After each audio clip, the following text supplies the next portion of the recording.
Well, good evening, church.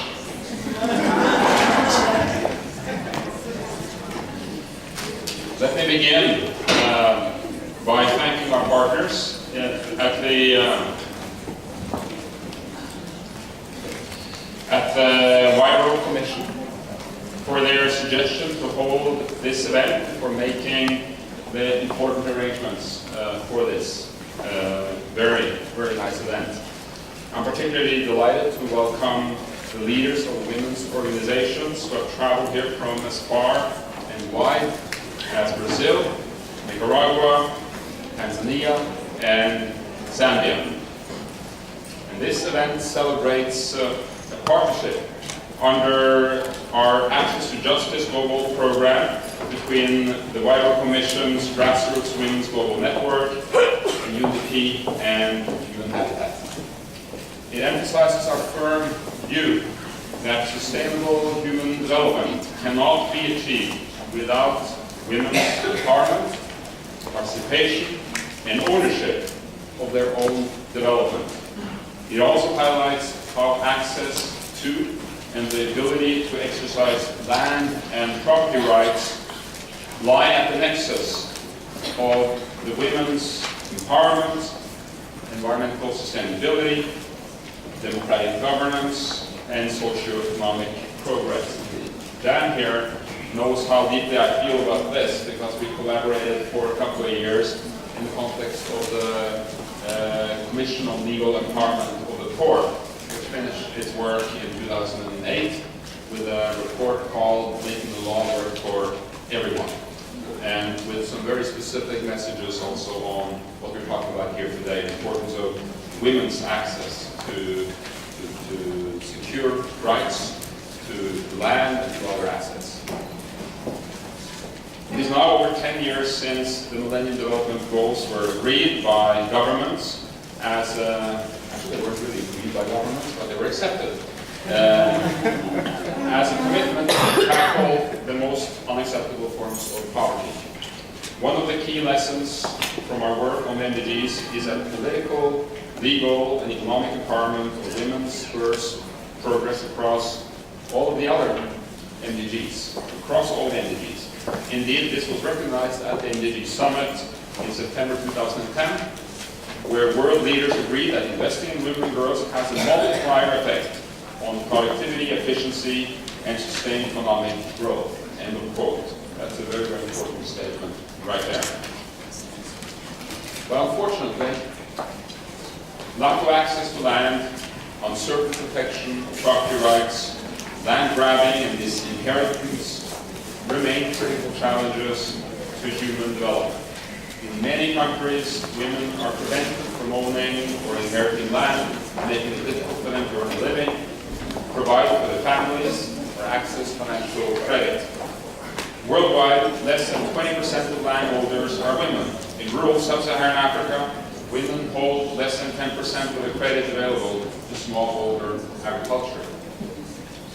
And UNDP's work to take forward the legal empowerment of the poor agenda emphasizes that improving access to land and enhancing tenure security for the poor must define the fight against rural and, in many cases, urban poverty. Much of the adjudication of land and property rights happens at the community level and in customary and traditional justice systems. And UNDP is engaging with informal justice systems to further women's empowerment in countries such as Indonesia, Bangladesh, and Somalia. In Indonesia, we partnered with the National Development Planning Agency to work with the ADOPT traditional leaders in Aceh to develop ADOPT justice guidelines and training modules, including gender, from the Achenese ADOPT perspective. National partners monitoring the impact of that project reported a significant shift in the perceptions of ADOPT leaders, particularly in relation to the legal basis for women's representation in ADOPT structures and informal justice systems.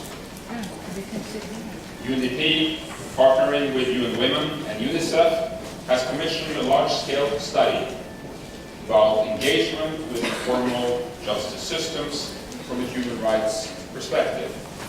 The outcome of the study, covering 18 countries, is expected to provide a solid evidence base for expanding our work with these informal systems of justice.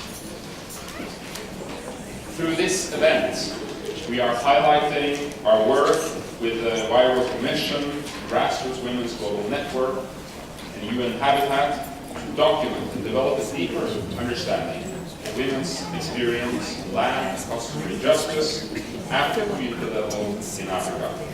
We will make this experience available on the UN Habitat Land Systems Network and through a new tool, I Know Justice. Our partnership will shed light on how we can best support women's groups to increase their empowerment and access to justice on land and property rights.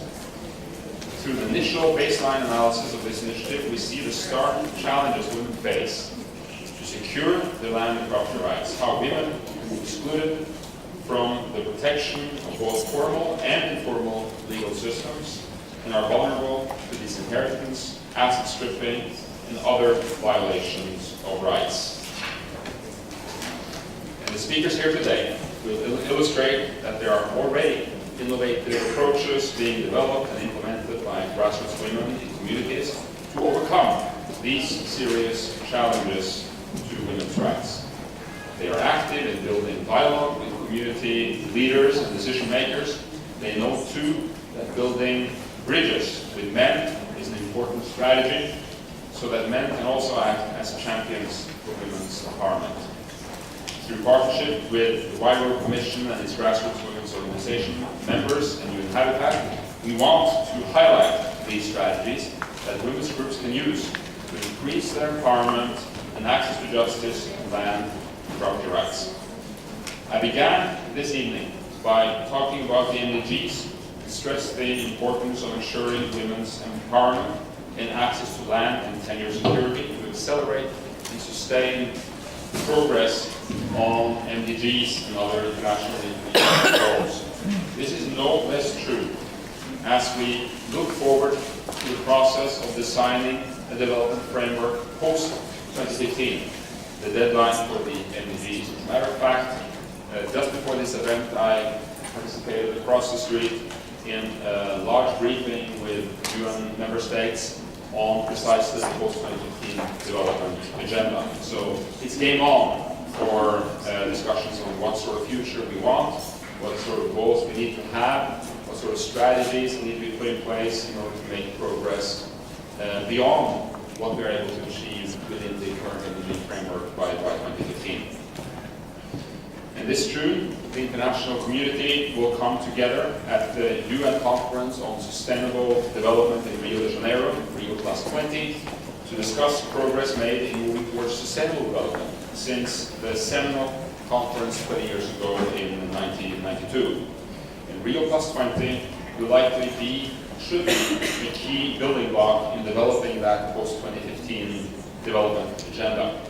In this process, we have to ensure that the complex issues of land ownership and women's empowerment is firmly embedded in the discussions and in the final outcome in terms of what the post-2015 development framework should look like. Because these issues are core and central to the whole agenda of ensuring gender equality and women's empowerment as such, but also for making sustainable development progress much more broadly speaking. That's what we've learned over these last 10 or 12 years. With these reflections in mind, I'm looking forward to the valuable insights of the panel today and what we will learn from listening to all of you in the audience. And now pass the floor to our partner, Aisha Kasiria. Close enough? Sure. The Assistant Secretary General and Deputy Executive Director of UN Habitat. Thank you very much, Assistant Secretary General Ola, distinguished sisters and brothers, ladies and gentlemen. It is such an honor and privilege for me to be part of this team and to have been invited to be part of a team that is fostering a cause that is so noble and an absolute necessity to the true liberation of women and the girl child. And I want to thank you all who have come here. More importantly, I also want to thank the organizers of this event. Thanks, Jen, in the warmth of the Huairou Commission. I was received as a member of the Huairou Commission this last weekend, and I consider myself the baby in the family. I think that's why she's referring to me as the opera, and I love opera.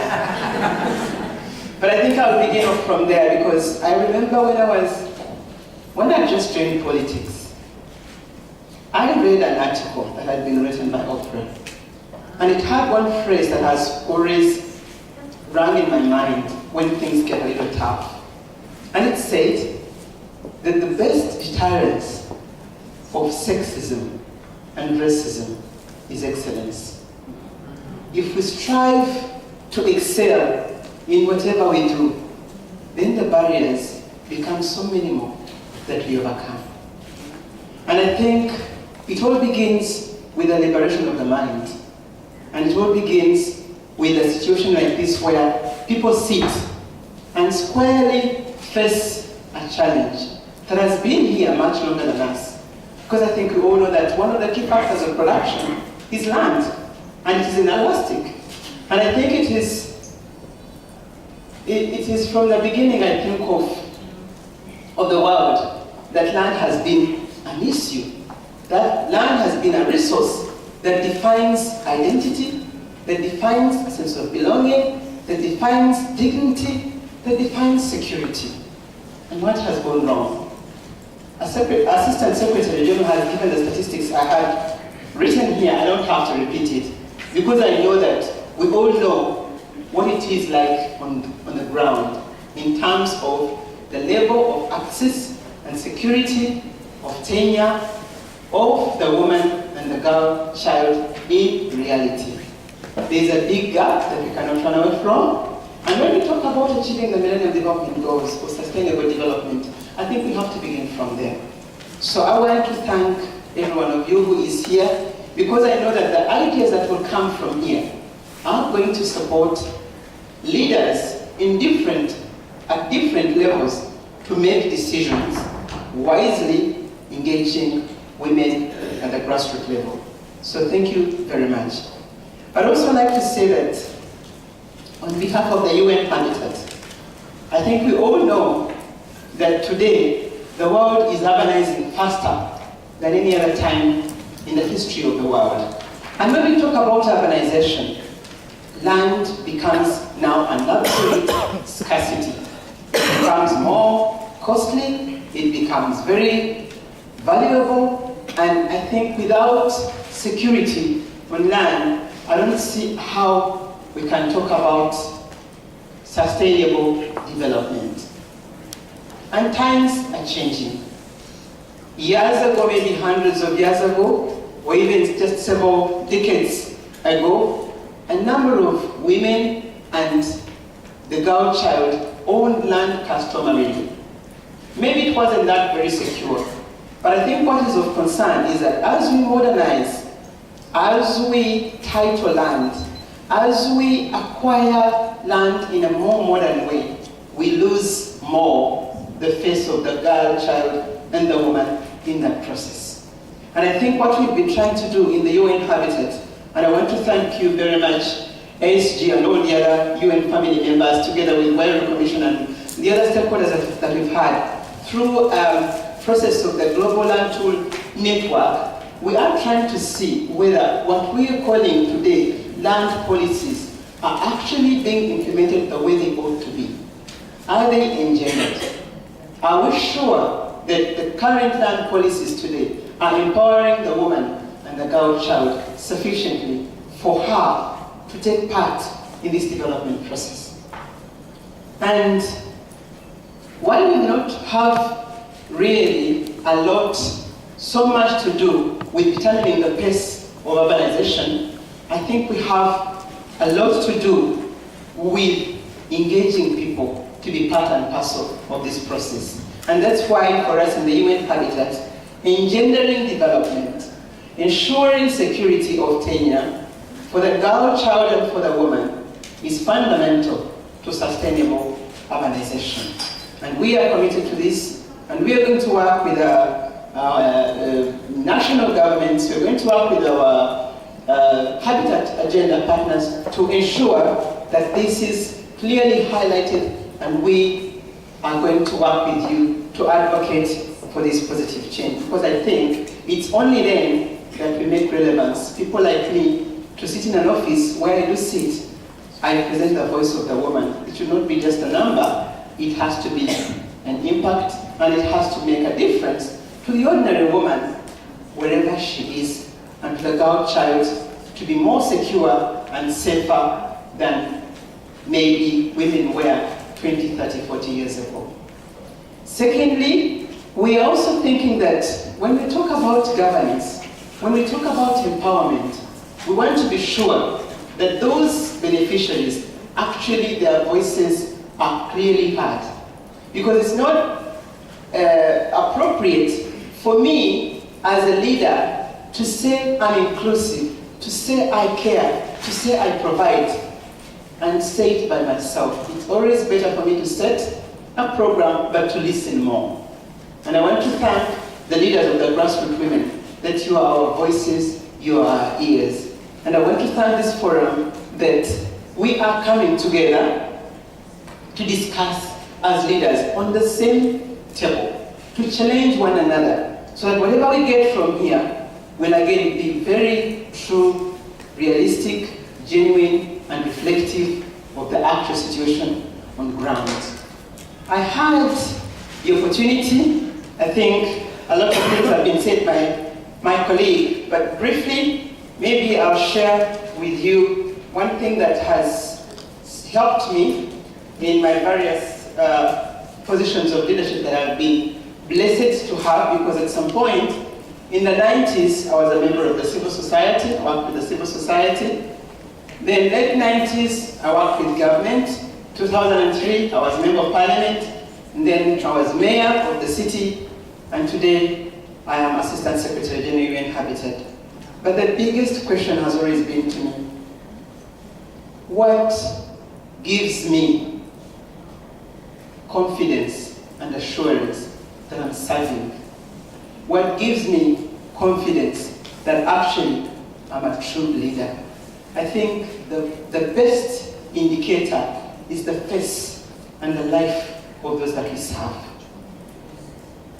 And I think that is the ultimate signature. Where the woman and the girl child stands today, in terms of her security on land and on the land tenure and access to basic services, which is her right, I think it should be our guiding principle as people in various positions of leadership to make a difference, so that over time we'll leave a legacy and we'll turn around to say in our years of old age that yes, one day, one time, we sat with the Huairou Commission, UNDP, in this, he called it the church, and we're ready to face our God and say that we have done our best because we have transformed the people that you created to be the best that they can be. And I do believe that women can do it, because I think we are here as their fruits. They are mothers, they are sisters, they are an icon of power. They only need space to be their best. And I think on that, I'd like to thank you very much. I look forward to do the listening, because I think we've got great women and men who have been outside there and done great work, and I want to thank you all. Thank you very much. A statement from Jen Pearson, the chair of the Huairou Commission. Feeling like a church, everybody. Come on now. I mean, don't fall asleep on me. I was just sitting here and thinking about that 1 year ago, we had a grassroots speak out in this room. And the room was at the CSW. The room was packed from here to end because our question was grassroots women the missing link in UN Women? And Michelle Bachelet sat and listened. How many people were here a year ago? She sat and listened and took notes. That was a very historic moment at the CSW. And what I was thinking about when I was sitting with Olaf and Habitat is tonight I feel like my whole family has come together. Because in this room is that we at the Huairou Commission and Roots and the member networks are people that actually really believe in and want the UN to work. We are people that got involved I got involved in 75 in Mexico City. Other people got involved at Habitat 2. We have 1 million Habitat 2. We want the UN to work.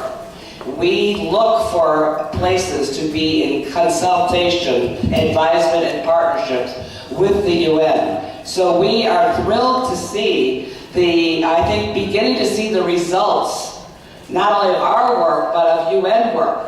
When they talk tonight about Habitat and the Global Land Tools Network, which many UN agencies are a part of, and we are a part of, where we've been able to carve out and work with Habitat on looking at how do you create evaluation criteria to look at land tools.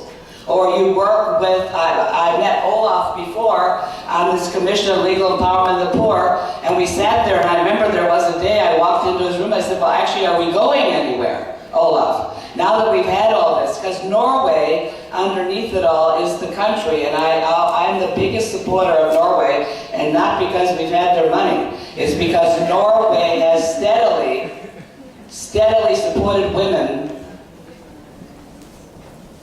Unbelievable amount of supporting women, not only UN Women and UN Habitat and UNDP, but women's groups everywhere. It's amazing. And I've seen Olaf, since he did the Legal Empowerment of the Poor, take what came out of that and begin to fold it into programs in UNDP. So I see women, Michelle Bachelet in the last year, she made a commitment a year ago. She said, when one of our women asked, will we be going with you as you evolve? She promised that they would be, because the grassroots women said, we are experts. We want to be in those EGM, what is it? What are they called? Expert meetings. Expert meetings. We are experts. We want to be there. Well, she made sure that grassroots women got to the expert meeting on rural women in Ghana. So I want to say is that this partnership and our grassroots groups that years ago worked independently have evolved now where they've linked up, joined together, sharing practice, evolving in their countries from the city to the national level, and are now linked across the region. So you see in this room grassroots women leaders, rural women leaders who come from Latin America, Asia, and Africa, who know each other, who've been sharing each other's practices. So I'm saying this is a new paradigm happening, where groups on the ground are linking up in sufficient numbers, keeping their autonomy, not being the grassroots examples for people, but putting out their own intellectual well-being, and being able to make partnerships here that mean something. And my last comment is that the thinking is changing because of it. Like, we got involved in looking at land issues and the fact that women don't get land, but everybody would say, well, culture is bad. For women, traditional ways of doing things is bad for women.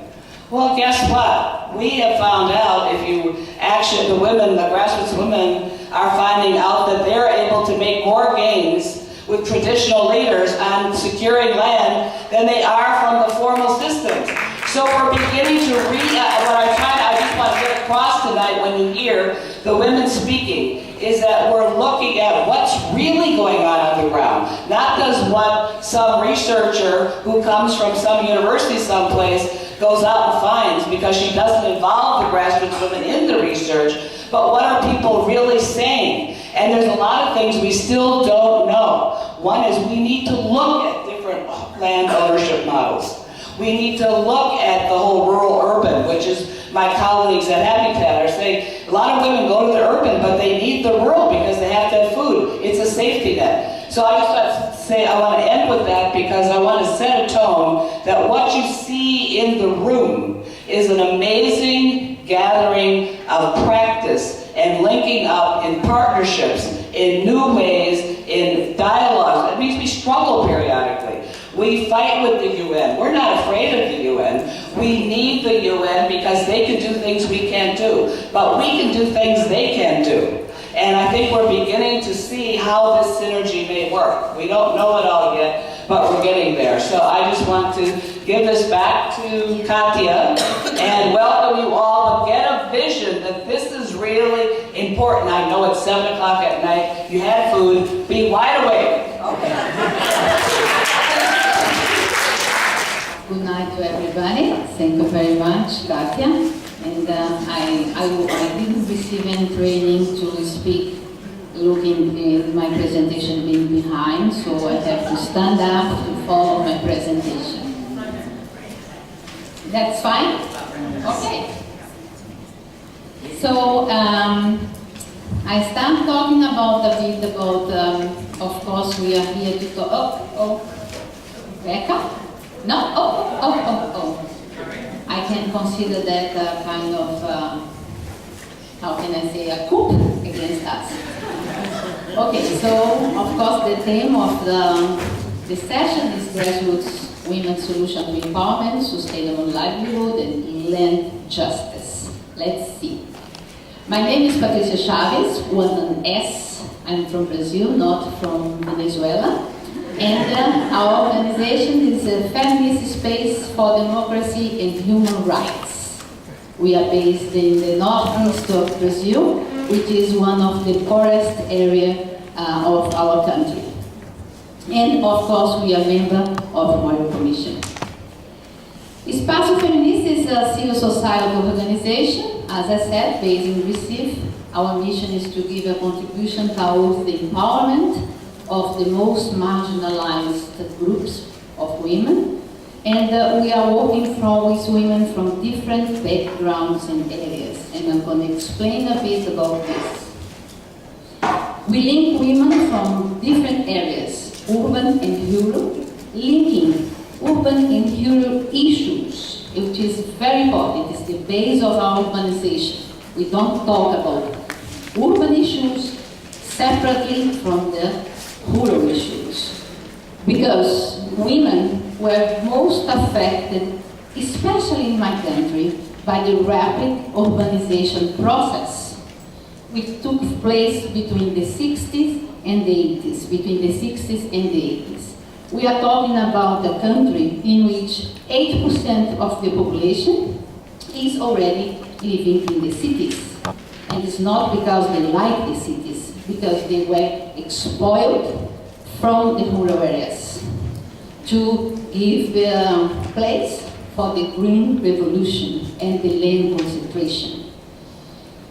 And of course, it is also a place, by saying that, we have a huge problem of both inequality of gender and race.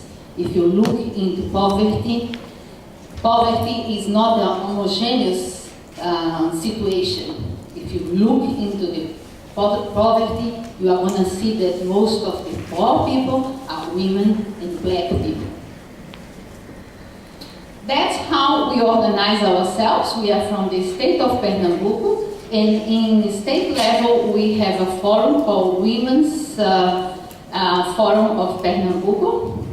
We have a project called Women and Democracy. It's a network. We want to improve women in space of political space, decision-making space, and also elected spaces.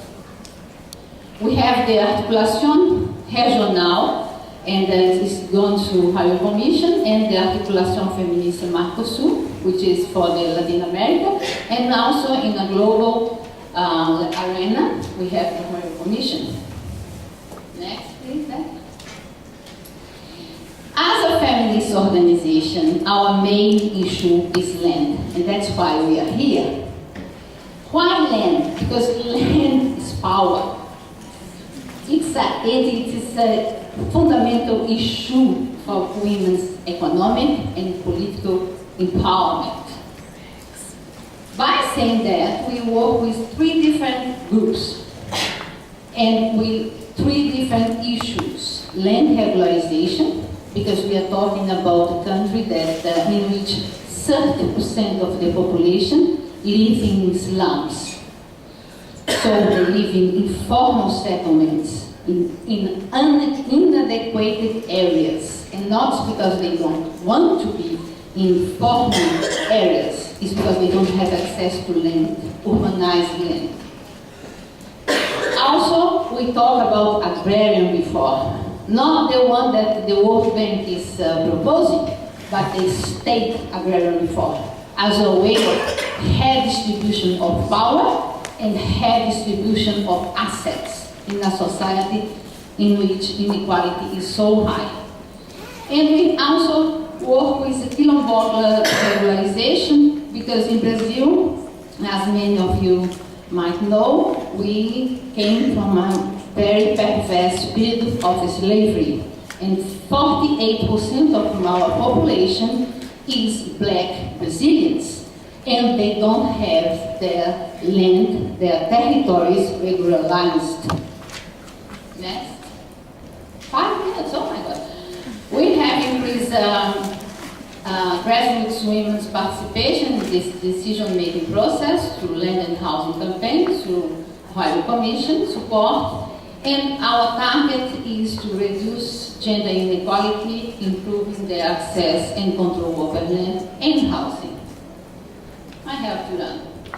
That's how we build our partnership. I cannot go through, but I would like to say that we have here Francisco Correa. We have been working with the government. We have been working with different stakeholders from national, global, state, and local areas, and we have to talk about GLTN, also is here, Huairou Commission, and the federal government and the state government. Next, please. That's Brazil. I don't have to make any comments, do I? That's social injustice in our country. That's not it's a picture, really, it's a picture. It's a real picture. And I'm gonna use my minutes to talk about Ponte do Mariguru. We are not just here to show that there is problems, but there is also solution, and the women are taking their hands and saying, let's build this solution. So we have in Recife a community called Ponte do Maduro, which is composed by 4 different communities, and we are talking about 10,000 families who live in informality in the center of this city, and they have been there. It's a 100 years community. They built that community and have been struggling for over 50 years, I would say, right now. What we are doing a process of land regularization through the commitment of the Pernambuco state government, in which they recognize the right of those people to this area, and it is a central area of the city. And the women are taking active participation in this process. They are not being object, they are principal, they are protagonists of this process. That's the area. The picture doesn't show properly, but you can see the concentration, the density of these 4 communities. Next, please. No, I'm gonna ignore that. That's our community. You see that's in a very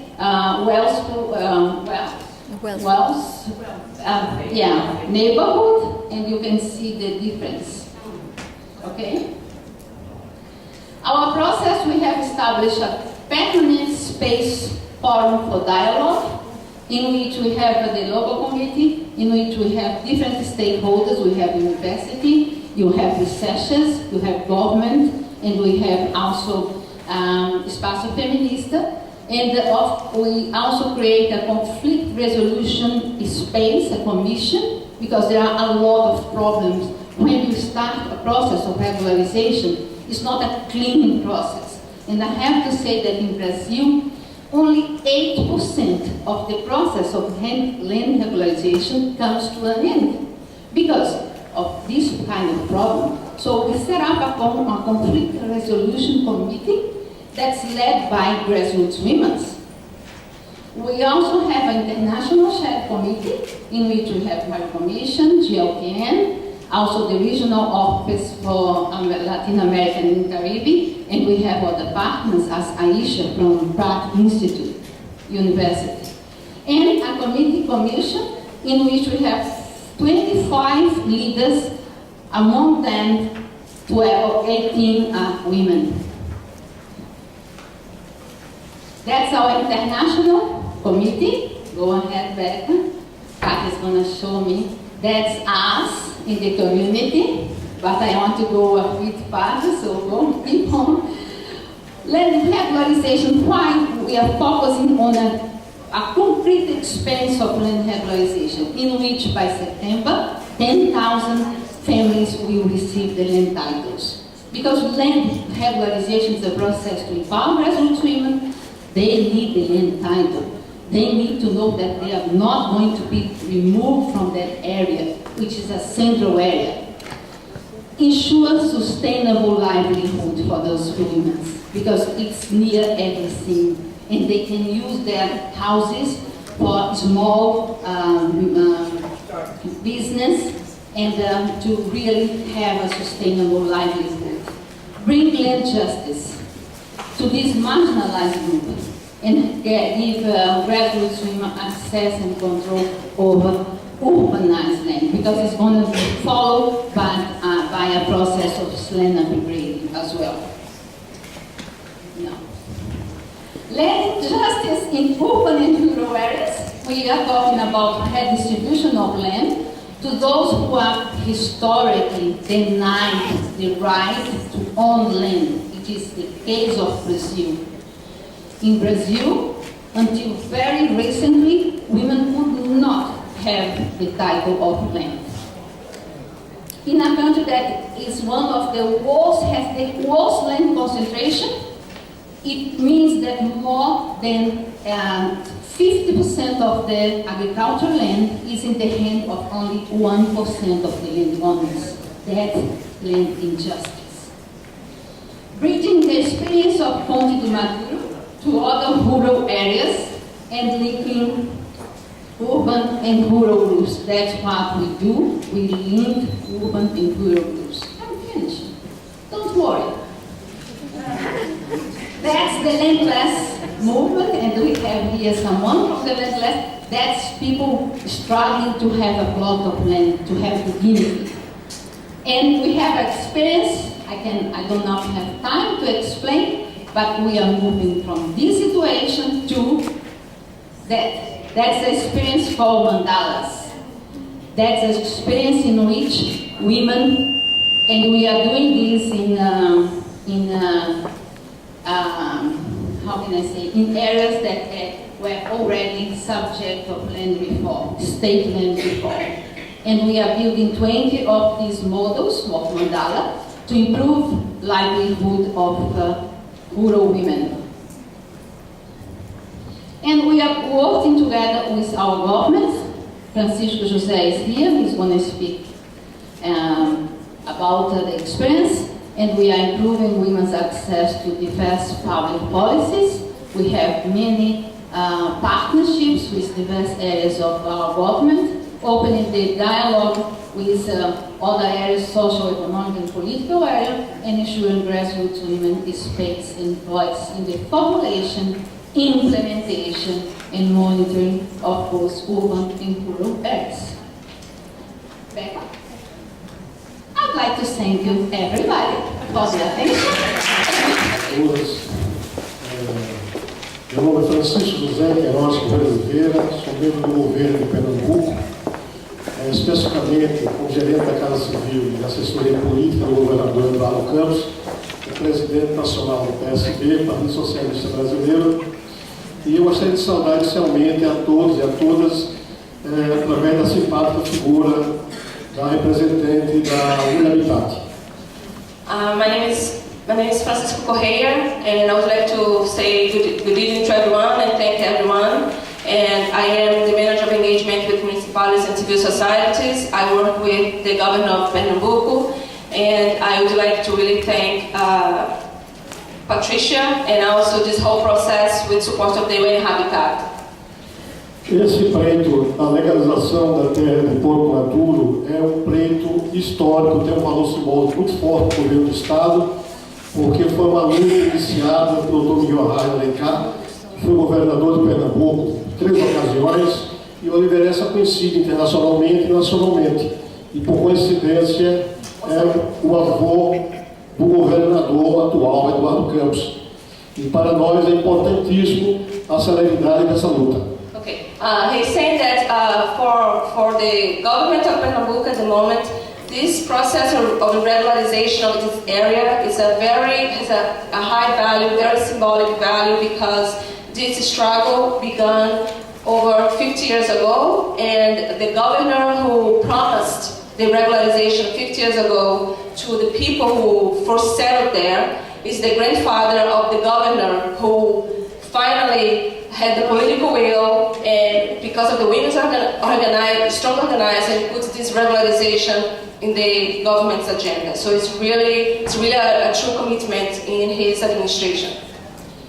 O encaminhamento desse pleito, ela se caracteriza pelo trabalho em cooperação entre o governo federal, o governo de Pernambuco, a Fundagem, a Comissão Huairou, a GLTN e o Espaço Feminista, e organizações que compõem o Comitê Municipal. É todo esse trabalho cooperado coletivo que caracteriza principalmente toda a celeridade do processo. He's saying that this is a very unique regularization process taking place in Recife, because one of the main characteristics is how the process is taking place. It's taking place really from the bottom up and with a participatory process and with a multi-stakeholder participation. It's not just the government, it's not just the implementing organization that won the bid, but it's a process that has the participation of the community, the residents, the community members, community associations, Espaço Feminista, GLTN, ROLAC, and the government of Pernambuco, of course,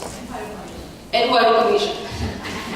E o encaminhamento, existe um fato que marca o encaminhamento desse pleito, que é o trabalho que envolve um conjunto de secretarias que extrapola essa questão da posse da terra e tem um viés econômico, social e político. And he's saying that it's extrapolating the main purpose because it's really involving all the secretariats of the states, and it's really having a characteristic that's really going to benefit the community socially, politically, and economically, because all different agencies of the government, not just the agency that's responsible for regularization, is involved. Outra questão importante é a participação do comitê que representa todo aquele conjunto da comunidade, que congrega praticamente quatro vilas distintas, e o comitê que praticamente consolida um canal de interlocução muito forte junto ao governo do Estado. And he's saying that another main point that he wants to share here from this experience is how the communities, because it's 4 communities that comprise this large settlement, they are really well organized, and the local committee, which comprised representation from the 4 communities, are involved and are participating. And it's a major change. No other regularization has been taking place in that way. E só finalizando, o aumento da participação das mulheres e o empoderamento econômico para nós no governo do Estado de Pernambuco, através do governador Eduardo Campos, é fundamental porque consolida o processo democrático iniciado em diversos países. Por isso que a participação da mulher e o seu empoderamento econômico são pré-requisitos fundamentais. E gostaria de agradecer, finalizando, agradecimento especial à Comissão Huairou, à GLTN, Espaço Feminista, e mostrar a nossa expressão aqui de gratificação de estar participando e estar presenciando, levando esse testemunho da determinação e dessa socialização de experiências que vocês expressaram hoje. Muito obrigado. Thank you. And he's finalized that another main point and characteristic of this process taking is the focus on the empowerment of women through the process of regularization and also the economic empowerment. This is really symbolic, it's really taking a broader context, and many other things will emerge from gaining the title. It's not stopping there. And he wants to thank everyone again. Thank you. Buenas tardes. Good afternoon. Mi nombre es Marlene Aide Rodríguez. My name is Marlene Aide Rodriguez. Soy agricultora. I am a farmer. Soy la presidenta de la Unión de Cooperativas de Mujeres Productoras Las Brumas en Minotega, Nicaragua. I am the president of Producer Women Union, Cooperative Union en Minotega, Nicaragua. Bueno, como me dicen que hablé solo 5 minutos, mi presentación está en inglés y pueden ver nuestra misión y nuestra visión porque no me va a dar tiempo. Since I only have 5 minutes, my presentation, thank God, is in English, so you can look at my vision and my mission, because I'm not going to have any time to explain it to you. Nuestro trabajo como mujeres rurales inició hace 16 años. Our work as rural women began 16 years ago con la Red de Mujeres y Paz a nivel de Centroamérica. With the Women in Peace Network at a Central American level. Mi departamento donde yo vengo fue el Teatro de Operaciones de la Guerra y por eso nosotros tenemos una red de mujeres y paz, la que anduvimos en los diferentes frentes de guerra. Where I live was the scene where the war took place, so we developed this network of Women in Peace because there was war while we lived. Entre el 2005 y el 2007, las mujeres rurales integradas en la Unión de Cooperativas Las Brumas es una de las organizaciones fundadoras donde capacitamos, reflexionamos, sensibilizamos en alianza con otras organizaciones de mujeres, elaboramos, ejecutamos, introducimos una ley creadora de un fondo para compra de tierras para mujeres rurales. So between 2005 and 2007, we developed the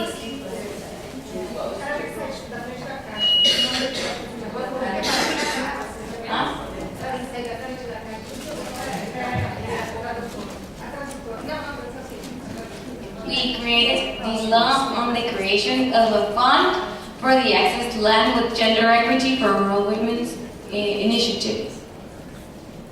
El 16 de octubre del 2007, en saludo al Día Mundial de las Mujeres Rurales, introducimos en el Parlamento la iniciativa de ley. On October 16, 2007, we presented this laws initiative to the National Assembly.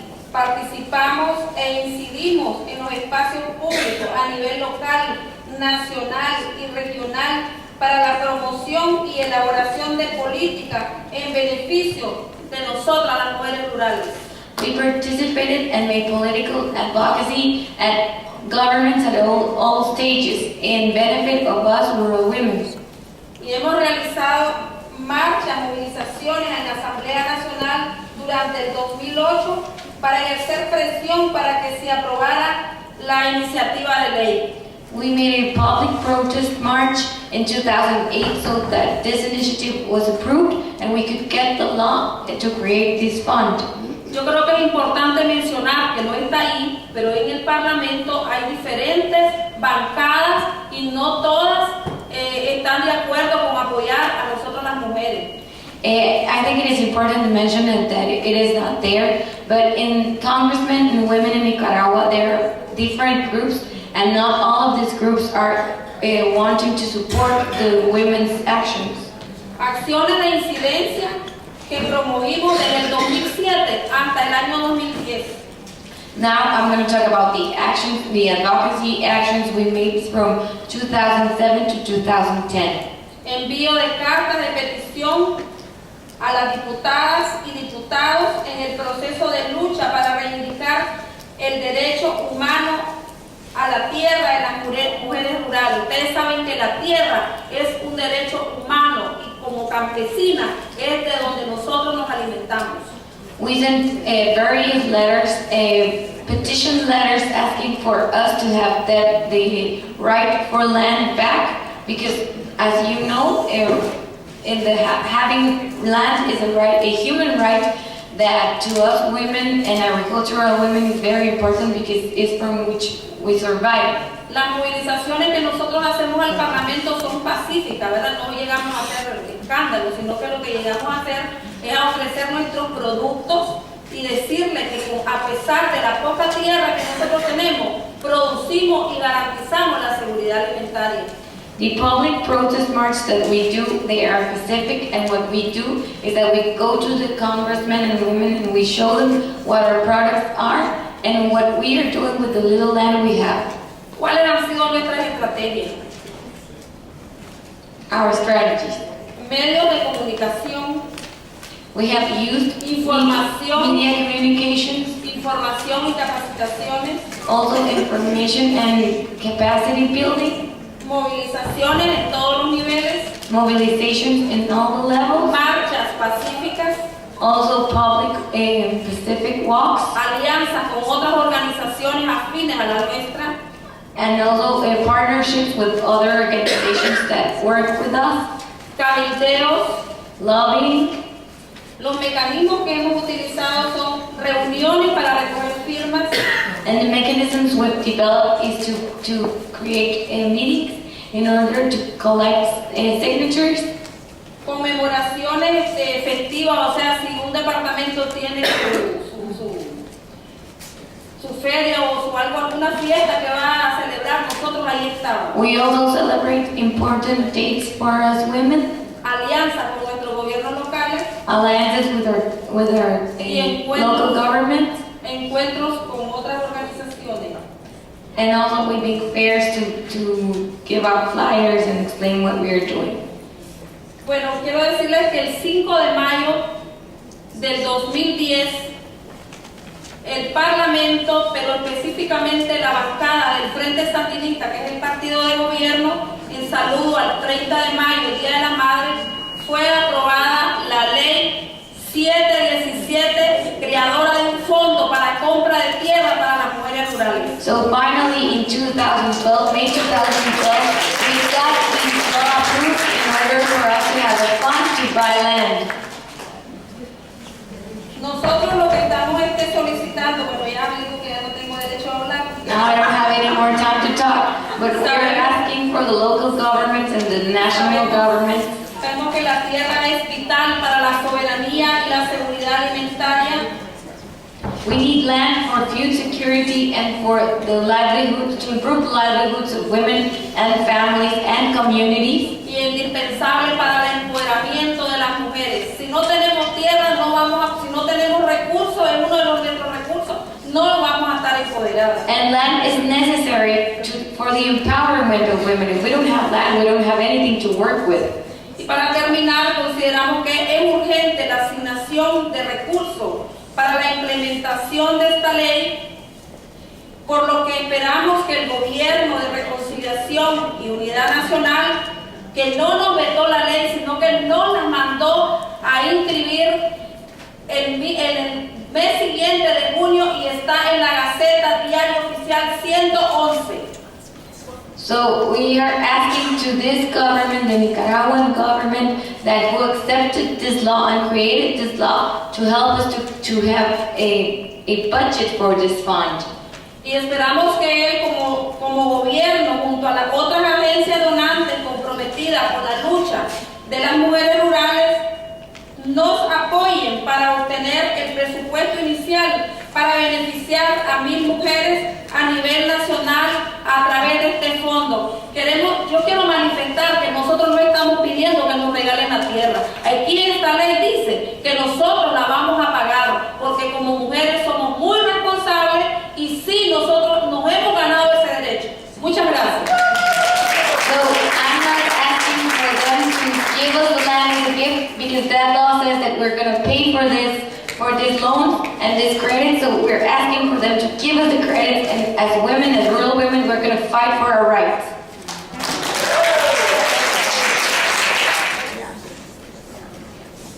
Thank you, Katia. Thank you. I know it's really late and we have to go very quickly, but I really appreciate to see the room still filled up to this hour, and I'm very happy, and please just hear us out. As a grassroots woman from Tanzania, a leader, and also I want to also welcome, or rather, please, Esupa, just stand up. I'm here with my counselor from the grassroots women in Tanzania, Esupa Tumbuluka. She's a counselor and a leader of grassroots women as well.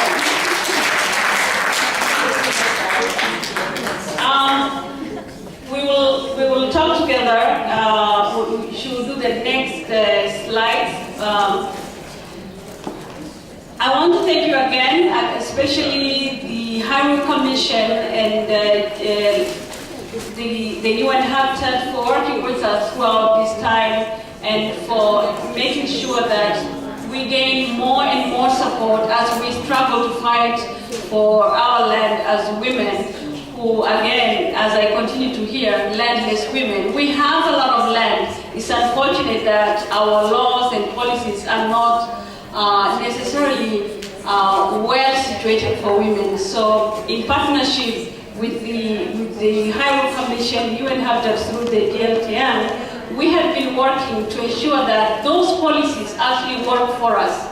And one of the very important policies that I want to mention here is the Village Land Act of Tanzania of 1999, which has been very supportive in terms of writings within those books. It gives the rights for all the women and men to have, land in a way of customary land tenure. But it's unfortunate that much of that is basically still remains in the book since no one is implementing. So grassroots women in Tanzania, and specifically Maasai women, we decided to take advantage of that and implement the policy through our own customary rights. Just a few statistics wanted to let you know that 80% of Tanzanian land is still owned through those customary practices. This means most of that land is still communally owned. And communally means this community has the right to the land, but not necessarily legal rights. So if a huge company that is looking for oil or minerals comes and gets their own titles somehow through different means, they will be the owners of the land, and those customary rights will be thrown down the basket. Again, just to inform you, is that only 2% of the land, of actual land in Tanzania, is legally registered. That means a huge amount of land is still could go in the wrong hands in that reason. As I heard a bit earlier from our UN Habitat partners, it is important to maintain land in a customary land ownership system, but it has to be done in a way that is recognized legally in order for it to be able for a community to actually be able to benefit from it. If we don't do anything to it, then it's likely to go away from the hands of those indigenous communities to some other wrong hands. The Village Land Act of Tanzania had provided legal kind of ownership through customary, but also through the legal system in Tanzania.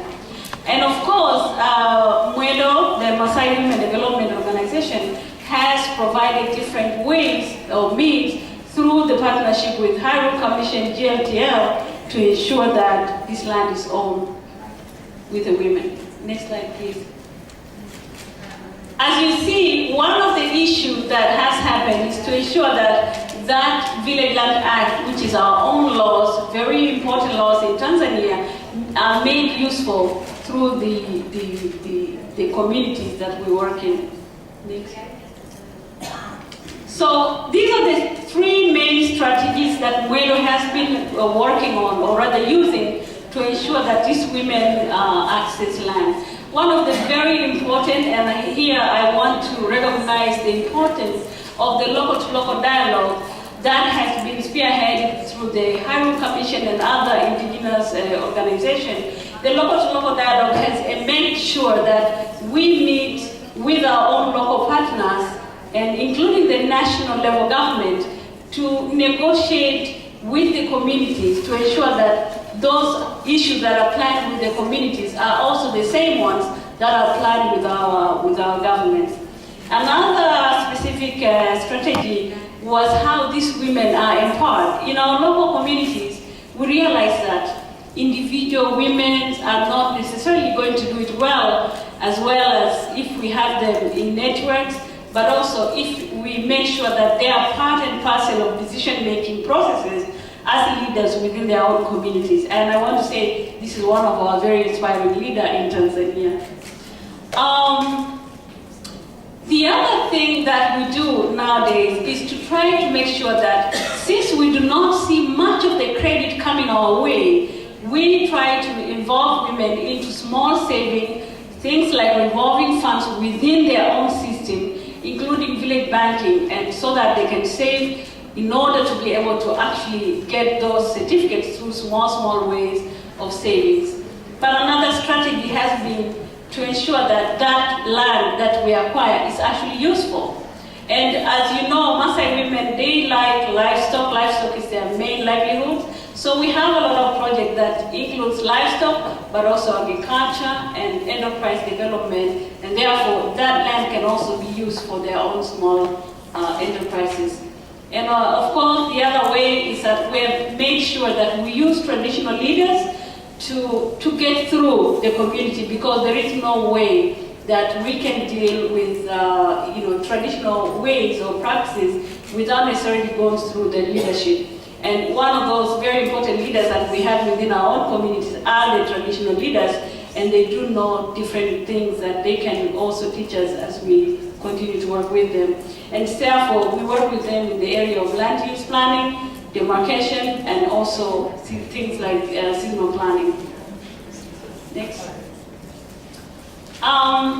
We already see issues that are coming into partly the work that we do. One of the major problems that has continued to hinder women development has been limited in credit and finance, and the other has been, priorities within the national government has not necessarily looked into women. And I want to say that I hear a lot about women being supported through the UN, through the big systems. But it's unfortunate that our governments are still not so much into rural women. They still talk about generalizing women wherever they are, but they have not really reached the rural women. And now we have subsidies that come in, but never really come into the ground. The other issue has to do with the processes in things like survey and those things which bring security of land. And those I'm still lacking. Just to go quickly, thank you. 1 minute. Oh my goodness. Okay, please Super go through a few of those learnings. Thank you. Good evening, everybody. So, I'm glad to be here, and I thank the Huairou Commission together with JTN to create this big space for grassroots women to be together and share their practices. It's actually UNDP. I thank also UNDP. Getting a little carried away with the joke. I just want to share our learnings.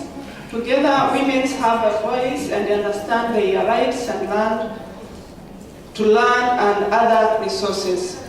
Now, our rural women, they understand their rights, so they can claim their space in the different committees of land, of the whole structure of land issues.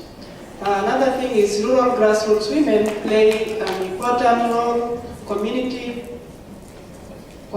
and food security. Another one is there is a need to have an integrated customary and legal practices rural areas in rural areas, and traditional leaders and indigenous knowledge useful in rural planning. We use our traditional leaders. You try to mainstream the customary laws and land laws to do our surveys and to do our land use plan. Another one is to local and global networks necessary for advocacy. Next. And we have successes. 850 women have access village lands, and 30 groups land democrated and surveyed. We use also our land officials in our government to survey our land. 25 women in leadership positions. We have 25 women in leadership positions, including me, and we have 6 councillors in our district, and we have women in all positions, from the grassroots level to the district level. That's what I'm proud with, because my rural women are in all positions. And we use Huairou and the other organizations to train them their rights and to start claiming their spaces. We improve livelihood through increasing incomes and knowledge. Over 2,000 women graduate from adult literacy and land rights trainings. We have 2,000 women. They graduate in literacy classes and land rights. We have recommendation, adequate support to be given to rural grassroots women and at national level and international level to increase production. Strategies must be put in place to fill gender gaps and stop harmful traditional practices that continue to hinder progress. National government and global partners must make available resources and tools to enhance production. I just want to make sure I'm going fast. Thank you for listening. Thank you. I think we're very happy because the time is so very short. I want to tell you that we are going legal, and through this we're doing with the Huairou Commission in partnership with UNDP. So I want to thank everyone who's here, especially the UN Habitat, UNDP, and Huairou Commission. Thank you so much. Zambia and Tanzania. Thank you very much, Katia. I would like to recognize our director from Gender, Ministry of Gender. I also want to recognize, I've come with, he has come with the minister and all the Zambian delegates that are here. Thank you very much for coming and for supporting us. I also appreciate the UNDP for the support that they've rendered so far, especially during the research. So I should continue. I come from an organization called Participatory Women's Association. It's a rural organization of grassroots women.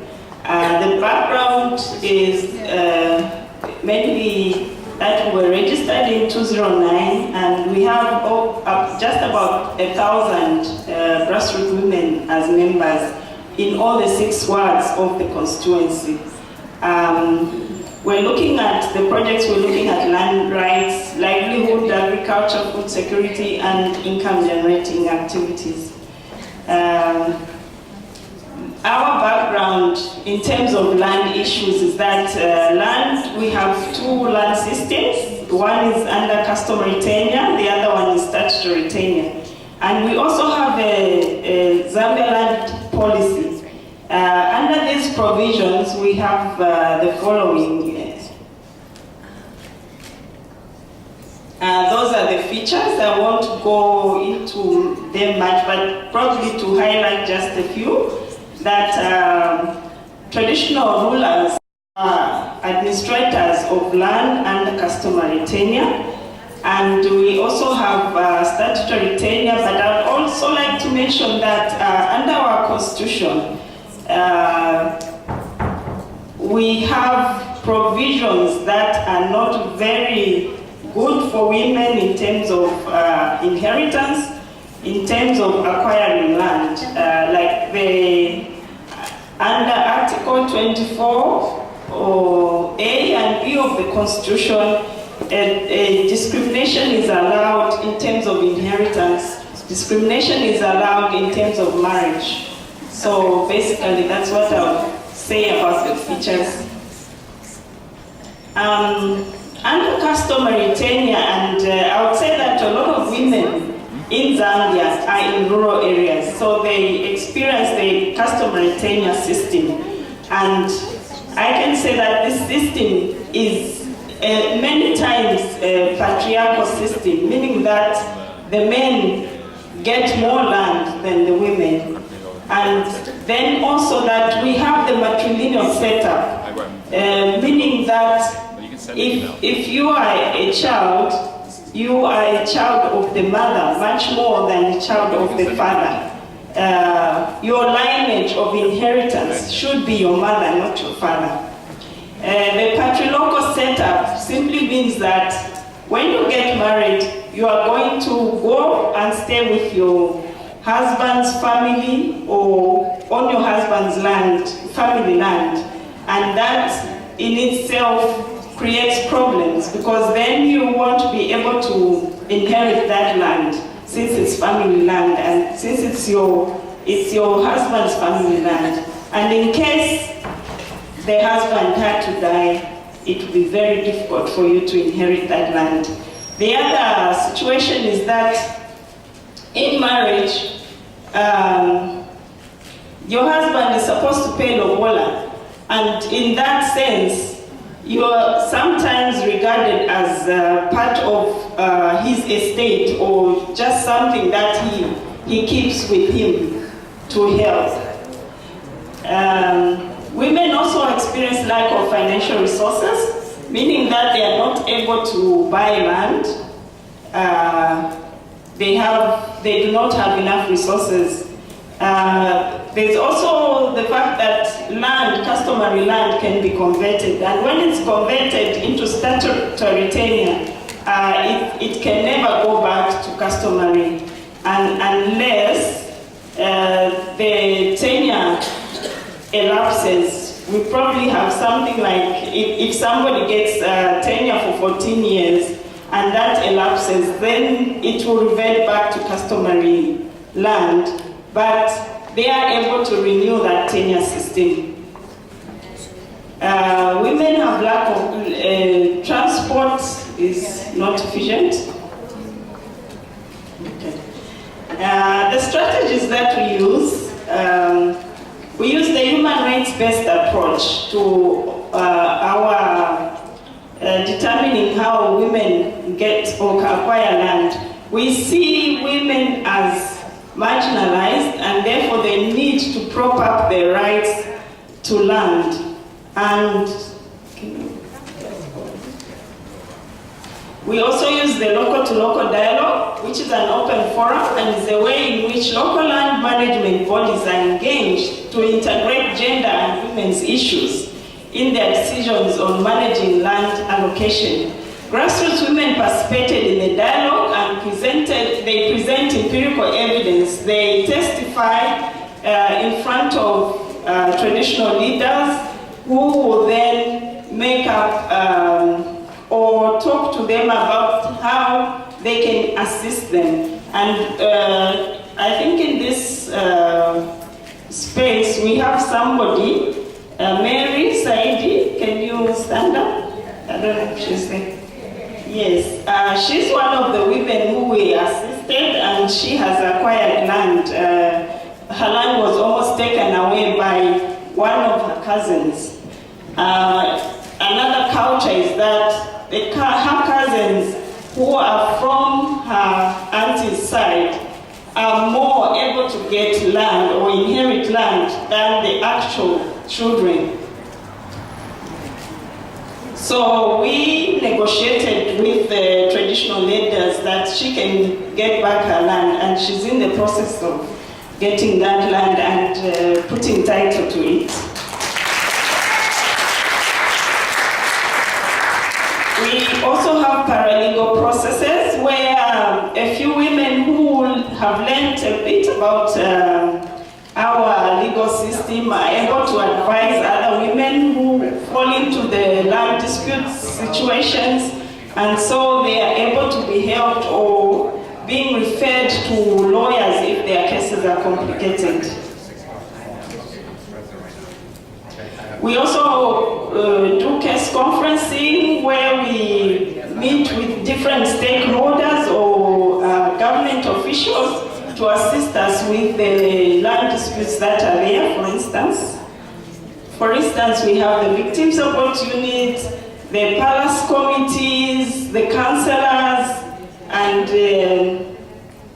other government officials that are able to assist.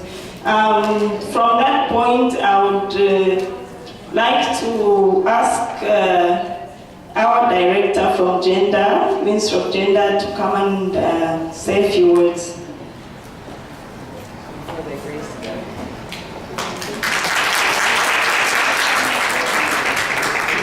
Thank you very much, Lawrence. I'd like to thank the Huairou Commission, UNDP, and Habitat for giving us an opportunity to share our views with you. I think Florence has covered much of the ground in terms of the land systems and what is in existence. But what I'd like to share with you is the policy perspective. She'll say that women do not have access to land and own land. As a recognition of this, government has set aside 30% of title land to be offered to women. So this is a demonstration that is aimed at ensuring that women actually have access to land.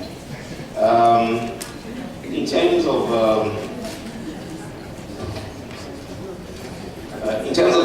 the Act provides that each and every person is entitled to land. But of course, we know that these acts do not actually translate into action, and thence the 30% allocation. The other thing that we have done is that we have put in place a policy measure, and all the land allocating authorities have been directed to actually ensure that during the consideration of applications for land, that women are considered. Currently, we have 20% of the women that have titled land, but with the introduction of this affirmative action, we have seen an increase in the number of women with offers of title land, which has increased from 17% in 2008 to 26% in 2012.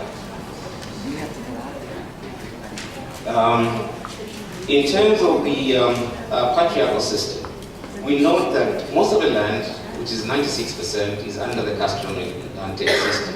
Now, this poses a big challenge in terms of ownership, although the Act provides for turning customary land into state land. We know that the traditional leadership are favoring men, and at the same time, they hold on to the land because it is of value to them. So there is need for government and the traditional leadership to work together and find means of providing security to the traditional leadership so that they can release this land to the applicants. I would like to conclude by stating a number of things that are available to ensure that women actually access the land. We have the review of the Land Act of 1995 to ensure that the administrative provision of 30% is actually backed by law, so that we ensure that all land allocating authorities actually abide by the law and not utilize their own discretion. The other issue is that of decentralizing the Ministry of Lands, because currently it is centralized and all the applications have to be brought to the central, to Lusaka, which is the central district, but that this system should move to the district. The issue that Florence raised in terms of discrimination within the Constitution, this is an issue that is being tackled actively. Currently, we have the Constitutional Review Commission that is looking at the review of the Commission, and Article 24A is one of the articles that has been identified for repeal. So we're hopeful that the Constitutional Review Commission will actually address this issue. The last bit is that dealing with issues of the traditional leadership. And government is working. We love Zambia. We're going to be killed by the guards. So. Okay, this is the last bit. So the government has established the House of Chiefs, and the House of Chiefs is one policy-making organization for the traditional leadership. And working with the House of Chiefs, we are hopeful that we can advocate that the traditional leadership give access and ownership to it. Thank you.